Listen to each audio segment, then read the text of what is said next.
Ya, bismillah. Assalamualaikum warahmatullahi wabarakatuh.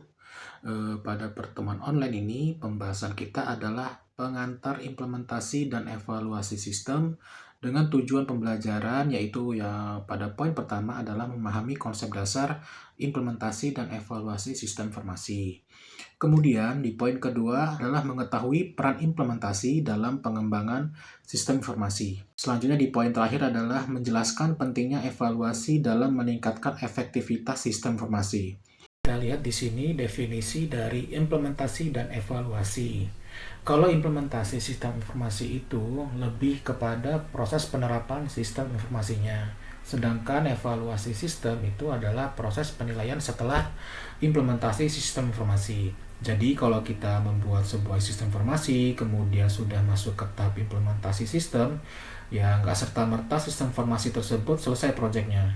Jika sistem informasi yang kita kerjakan pengen punya progres ke depannya itu nanti agar bisa lebih baik lagi ya, harus ada evaluasi untuk sistem informasinya. Ada beberapa poin dasar kenapa pentingnya implementasi dan evaluasi. Poin pertama, memastikan sistem informasi yang kita buat itu harus sesuai dengan kebutuhan. Contohnya dengan cara observasi, mengumpulkan data apa yang dibutuhkan. Intinya mencari informasi terlebih dahulu. Sama seperti pada poin kedua, itu identifikasi masalah yang mungkin terjadi ketika sudah diimplementasikan. Selanjutnya, pentingnya implementasi dan evaluasi pada poin 3 adalah untuk meningkatkan efisiensi dan efektivitas pada operasional. Dan poin terakhir itu memberikan feedback setelah menggunakan sistem informasi. Siapa yang memberikan feedback? Ya para pengguna sistem informasi tersebut. Apakah lebih efisien atau tidak?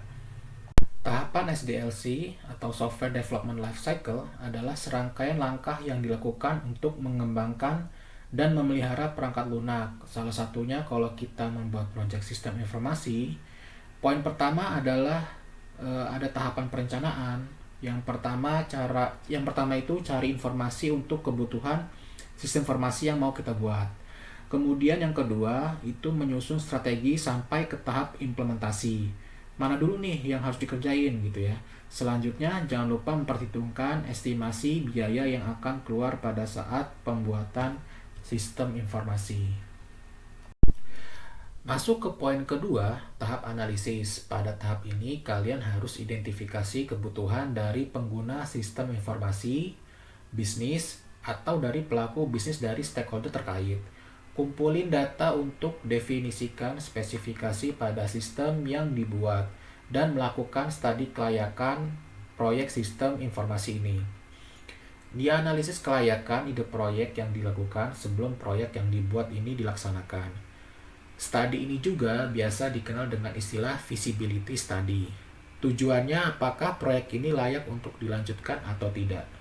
Karena studi kelayakan digunakan sebagai bahan pertimbangan dalam pengambilan keputusan. Langkah-langkah melakukan studi kelayakan proyek sistem informasi. Yang pertama, lakukan analisis awal. Yang kedua, evaluasi kelayakan keuangan. Yang ketiga, lakukan penilaian pasar. Yang keempat, pertimbangkan kelayakan teknis dan operasional. 5. Tinjau titik kerentanan proyek. Yang keenam, ajukan keputusan. Nah, aspek-aspek yang dianalisis dalam studi kelayakan proyek sistem informasi yaitu aspek teknis, aspek ekonomi, aspek operasional, dan aspek sosial. Dalam menilai kelayakan ekonomi dapat digunakan teknik analisis biaya keuntungan, cost atau benefit analysis. Pada tahap desain ini, yang pertama adalah merancang arsitektur sistem itu seperti apa, dan database-nya gimana, pakai tools apa. Kemudian, UI UX sistem informasi itu gimana desainnya dan alur kerja pada sistem agar mudah digunakan pada saat implementasi. Selanjutnya, menyusun dokumentasi desain teknis. Masuk ke tahap implementasi. Yang pertama adalah testing perangkat lunak. Kemudian lakukan instalasi sistem ke dalam lingkungan kerja. Kemudian melatih para pengguna untuk menggunakan sistem dengan baik. Setelah tahap implementasi, yang terakhir adalah tahap pemeliharaan dan evaluasi. Pada tahap ini, sistem informasi yang sudah diimplementasikan itu harus dievaluasi kinerja sistemnya. Kemudian, jika ada bug atau ada masalah pada sistem, lakukan perbaikan. Kemudian yang terakhir adalah pengembangan fitur baru pada sistem informasi tersebut untuk kebutuhan para pengguna. Faktor-faktor keberhasilan implementasi dan evaluasi yaitu dukungan manajemen puncak yang mempunyai komitmen dan terlibat aktif dalam proses implementasi. Selanjutnya, kesiapan organisasi atau perusahaan dan pengguna dalam proyek sistem informasi ini. Selanjutnya, ada perencanaan yang matang dalam melakukan implementasi dan evaluasi sistem informasi. Dan didukung juga dengan infrastruktur teknologi yang memadai. Ini juga berkaitan dengan komitmen manajemen puncak terlibat aktif dalam aspek ekonomi. Yang terakhir adalah pelatihan para pengguna dalam menggunakan sistem informasi dan didokumentasikan. Tadi sudah dijelaskan faktor keberhasilan, kemudian ini ada faktor kegagalan implementasi dan evaluasi. Sebenarnya ini adalah mayoritas kebalikan dari faktor keberhasilan ya. Kita lihat di sini di poin pertama ada kurangnya keterlibatan atau tidak siapnya si pengguna. Kemudian ada perubahan kebutuhan bisnis yang tidak diantisipasi dari awal.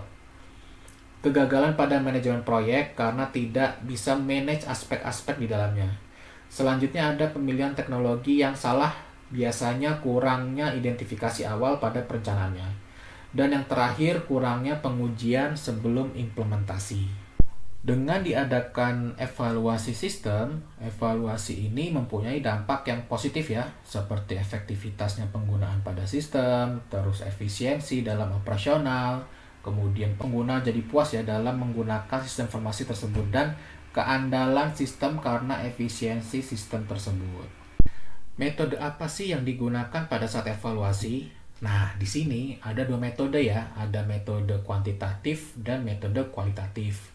Dua metode ini biasanya diajarkan pada mata kuliah manajemen proyek dan metodologi penelitian.